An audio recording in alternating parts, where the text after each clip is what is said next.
idiota.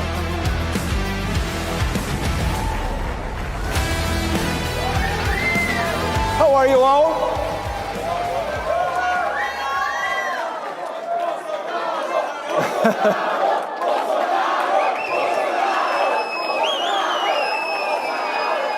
Do you know why I'm doing this video?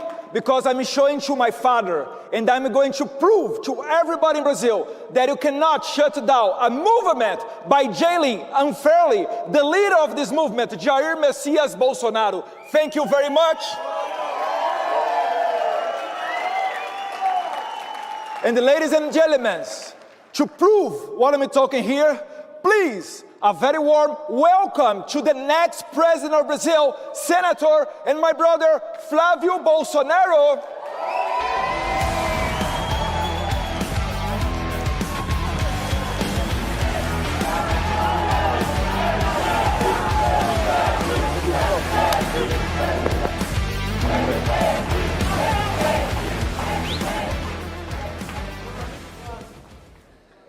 Hello, everybody. Great honor to be here. Ladies and gentlemen, I know many of you are looking at me right now and thinking you recognize me from somewhere.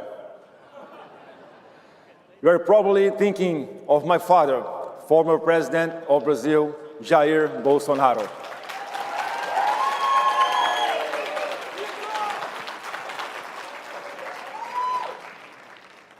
Here he is with Donald Trump at the White House in 2019.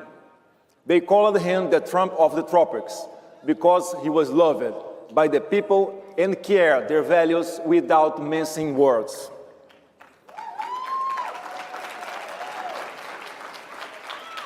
Here, he's speaking from this very stage at Cpac 2023, when many of you gave him a standing ovation.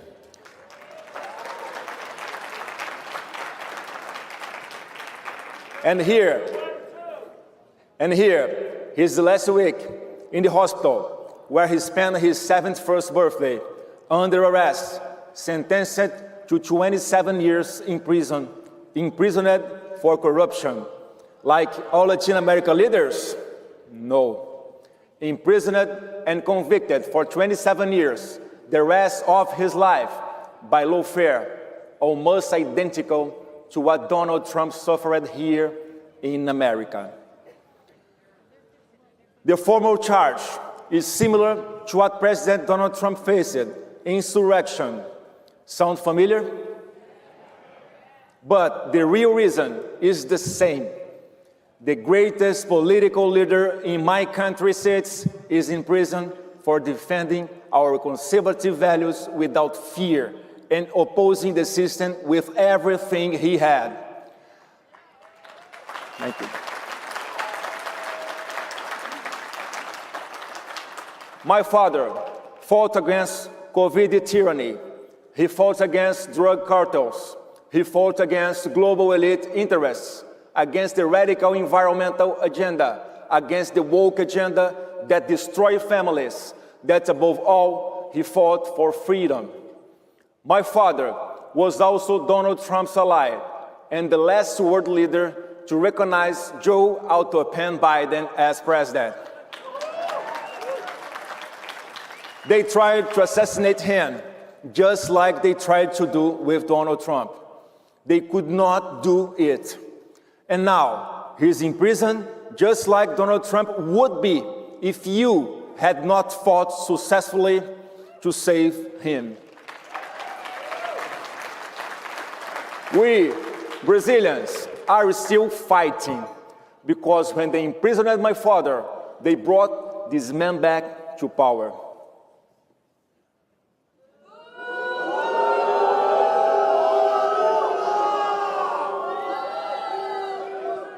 The same people who imprisoned my father took this man, socialist ex-president Lula da Silva, convicted multiple times for corruption, out of prison and put him back in the presidency. All of this under a flood of USAID money and massive interference from the Biden administration. The result?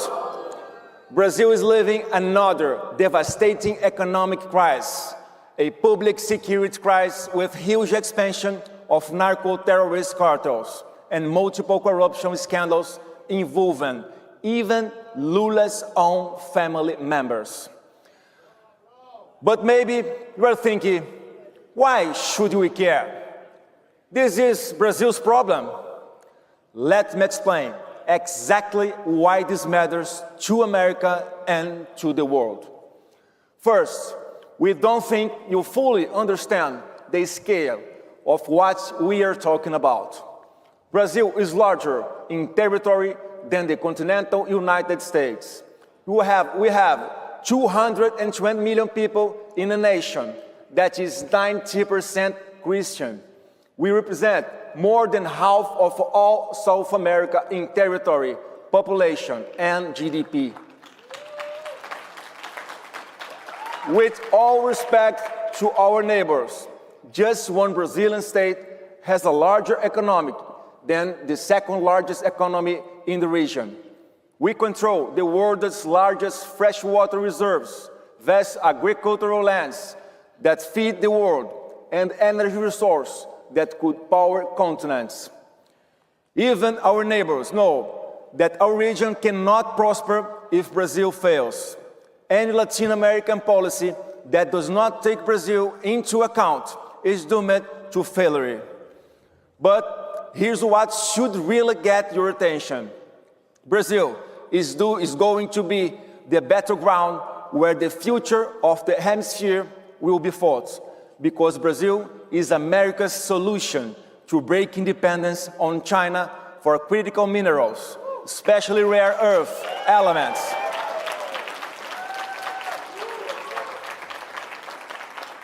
Right now, America still depends on China for about 70% of rare earth imports, and China controls 70% of global mining and over 90% of refining and processing. Why does it matter? These rare earths are essential for computer processors and EA revolution that's transforming our world and the American defense equipment. Without these components, American technological innovation becomes impossible, and the production of the advanced military system that maintain American superiority falls into the hands of adversaries. Without them, America's technological revolution stalls and national security becomes vulnerable. And when America becomes vulnerable, the entire free world becomes vulnerable. So how has Brazil's relationship with the United States been since the man that Joe Biden and the American deep state worked so hard to bring to power through control? Lula and his party are openly anti-American. He speaks publicly about undermining the dollar as the global currency. He has aligned Brazil with China on a massive scale. He has opposite American interests on every single item of foreign policy, publicly criticizing President Trump's actions on Venezuela, Iran, Cuba, and the fight against drug trafficking. Most shocking of all, he has used heavy lobbying with 13 US advisors to prevent Brazil's two largest drug cartels from being classified as terrorist organizations. Yes, even according to a New York Times article published yesterday, the president of my country lobbies America to protect terrorist organizations that oppress my people, launder money, and export drugs and weapons to the United States and to the world. And just 2 weeks ago, as proof of how bad things have gotten, Brazil under Lula canceled the visa of Dr. Darren Beatty, senior advisor of Brazil policy at the US State Department, the highest American diplomatic position for dealing with Brazil. Something unprecedented in our history. All because Dr. Beatty asked to visit my father in prison and evaluate his conditions. Yes, Brazil is now expelling American diplomats. Now, I understand President Trump is very busy making America great again and must maintain institutional relationships with leaders of every country, regardless of his personal preferences. And I know that sometimes, when surrounded by advisors with their own interests, the picture gets blurred. But I'm confident that the greatest deal-maker in history can easily see who Brazil's real allies are. But let me share the good news. I told you, we are still fighting. And at the end of this last year, my father gave me the greatest mission of my life, to run for president in his place in October 2026 elections.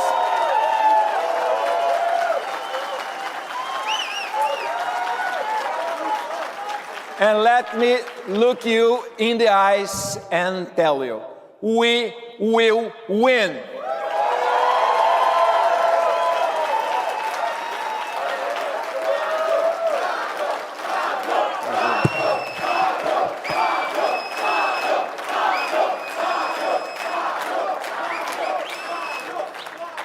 I'm leading the polls across the country.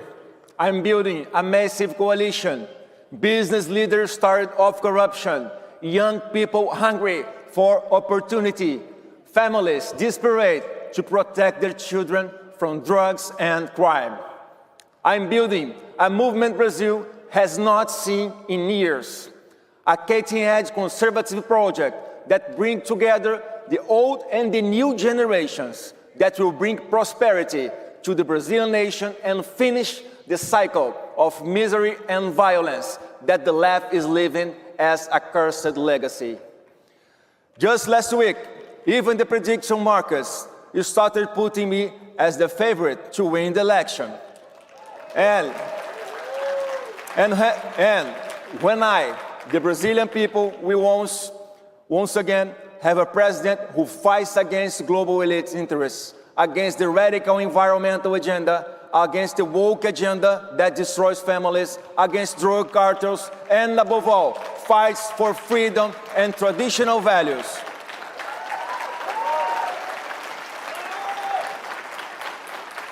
A president who proclaims without fear that Jesus Christ is our Lord.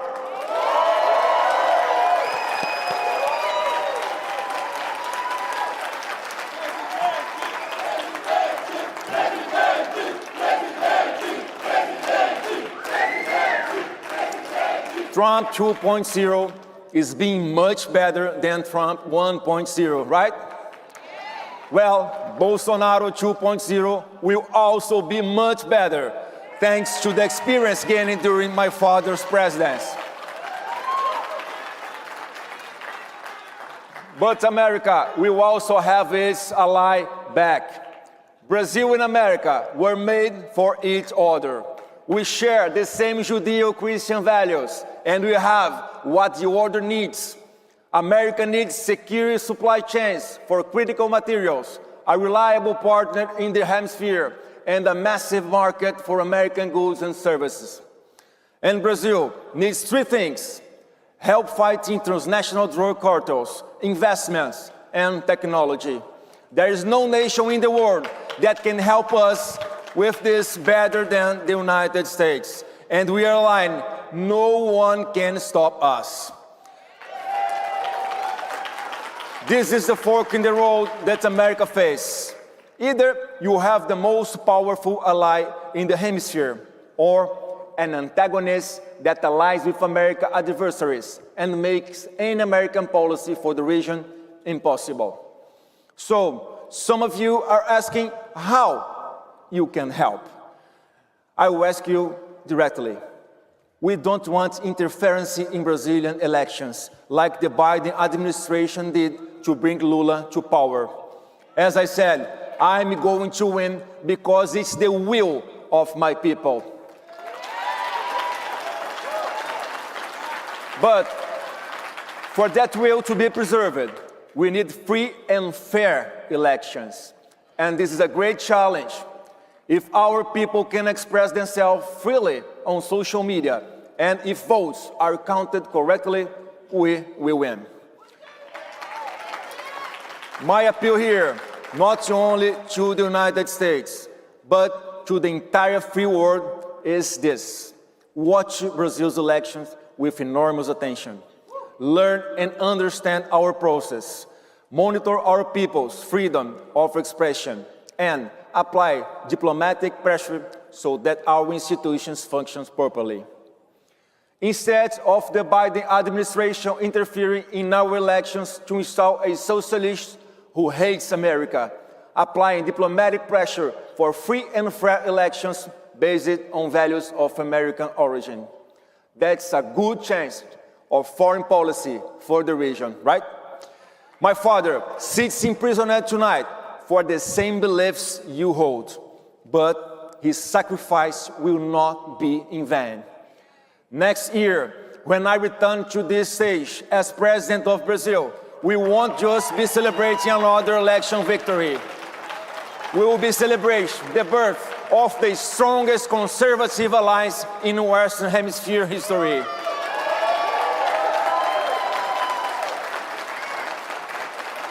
The beginning of a new era where freedom wins, where our children and hemisphere worth defending. God bless America. God bless Brazil. Thank you so much. Obrigado.